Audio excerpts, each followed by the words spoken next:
Keep in mind, Remastered is a very short point-and-click horror-themed adventure game, and when I say this game is short, I mean it can be beat in 13 minutes. But man alive, in that 13 minutes, the developer was able to pack a very hefty punch with its story.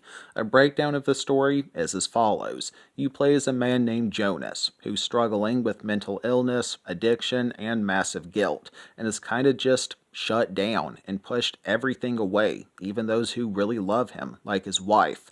One night, he finds himself exploring his neighborhood and meeting all the negativity he stored up inside himself, like anxiety, guilt, depression, etc. And he's told that he'll never break free, and it'll only get worse.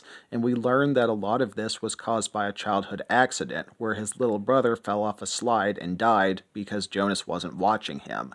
Many of the negative emotions tell Jonas that they want it to end, one way or another, and Jonas comes face to face with his true inner self, who tells Jonas he must forgive himself, and that he's more than the negativity stored up within him, and Jonas decides to move on from the past and clean up his life, and the game ends with him hugging his wife in bed.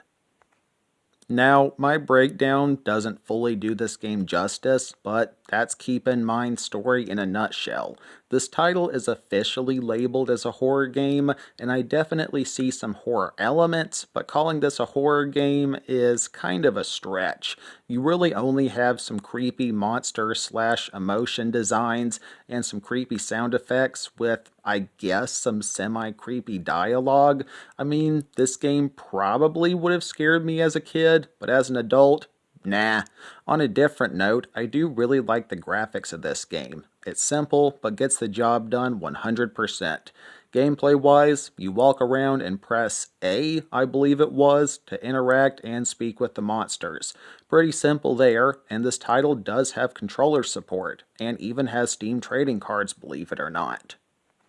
In conclusion, I think this indie title deserves a 9.3 out of 10. A very short game that gets straight to the point. I actually beat this game twice, and my second go-round was less than 11 minutes.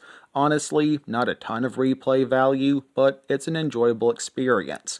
Now, I paid slightly less than $2 to get a Steam code from GameStop, and it's worth the full price in my opinion, but I did later see it on sale for like 90 cents, so it gets dirt cheap when it's marked down.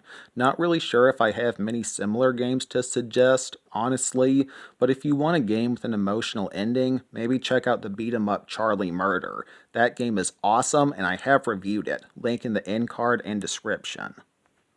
Well everyone, that is my video for today. I hope someone enjoyed.